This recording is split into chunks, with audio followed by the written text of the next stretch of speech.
आज हम जानेंगे पीएच स्केल क्या होता है और पीएच स्केल से क्या मापते हैं, यानी कि किस चीज़ का मेजरमेंट करते हैं। जिस तरह से लंबाई को मेजर करते हैं मीटर में या फिर किलोमीटर में, लिक्विड को मेजर करते हैं लीटर में और वजन को मेजर करते हैं किलोग्राम में या फिर ग्राम में, ठीक उसी तरह से लिक्विड या फिर वाटर में घुला हुआ कोई भी सब्सटेंस एसिड है या बेस है, इसका पता पीएच स्केल से पता चलता है। और पीएच स्केल से यह भी पता चलता है कि जो एसिड है वो कितना स्ट्रॉन्ग एसिड है, और अगर बेस है यानी कि क्षार है तो कितना स्ट्रॉन्ग बेस है यानी कि कितना स्ट्रॉन्ग क्षार है। पीएच स्केल की डिस्कवरी सोरेनसन नामक साइंटिस्ट ने की थी। अब हम समझेंगे पीएच स्केल की रेटिंग क्या होती है। तो पीएच स्केल 0 से 14 तक के नंबर को दिखाता है, जिसमें से मिड वाली वैल्यू 7 होती है।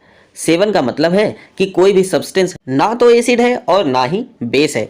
जैसे प्योर वाटर की वैल्यू 7 होती है, जो कि ना तो एसिड होता है और ना ही बेस होता है। अगर किसी एक्वस सॉल्यूशन की वैल्यू 0 से 6.99 तक आती है तो इसका मतलब वो एसिडिक नेचर का है, और अगर दिए गए सब्सटेंस की वैल्यू 7.01 से 14 तक के बीच में आती है तो इसका मतलब है कि वो बेसिक नेचर का है। क्या वैल्यू होती है जिससे पता चलता है कि दिया गया एसिड स्ट्रॉन्ग एसिड है या फिर वीक एसिड है। यहाँ पर सब्सटेंस से मेरा मतलब है एक्वस सॉल्यूशन से। एक्वस सॉल्यूशन यानी कि जलीय विलयन, यानी कि किसी भी सब्सटेंस को पहले हम पानी में डिसॉल्व करते हैं और पानी में डिसॉल्व यानी कि घोलने के बाद ही हम पीएच स्केल का यूज कर पाते हैं और उस लिक्विड का हम एसिडिक या बेसिक नेचर का पता लगा पाते हैं।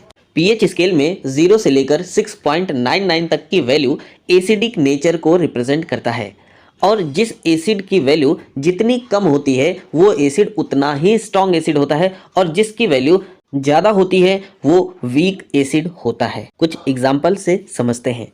हमारे पेट में बनने वाला हाइड्रोक्लोरिक एसिड, जिसकी पीएच वैल्यू 1 से 1.5 होती है। इसी तरह से विनेगर की वैल्यू 2.5 होती है, और जो नींबू होता है उसकी वैल्यू 2.4 होती है। इसी तरह से ऑरेंज जूस की वैल्यू 3.3 से लेकर के 4.2 तक होता है।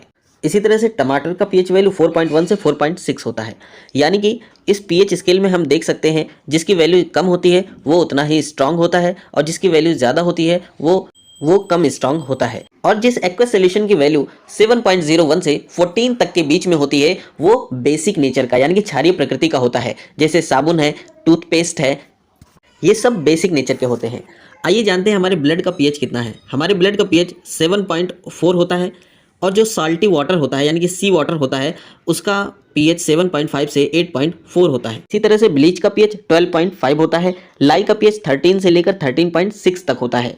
जिस एक्वस सॉल्यूशन की वैल्यू 7.01 से लेकर के 14.1 से तक बढ़ती जाती है उसके स्ट्रांग होने की टेंडेंसी भी बढ़ती चली जाती है। यानी कि बेसिक नेचर में जिसकी वैल्यू जितनी ज़्यादा होगी वो उतना ही स्ट्रांग बेस होता है, और जिसकी वैल्यू जितनी ही कम होगी वो उतना ही वीक बेस होता है। तो कैसी रही जानकारी पीएच स्केल के बारे में? ज़्यादा से ज़्यादा शेयर कीजिए ताकि ज़्यादा से ज़्यादा लोगों को पता चले ये पीएच स्केल के बारे में।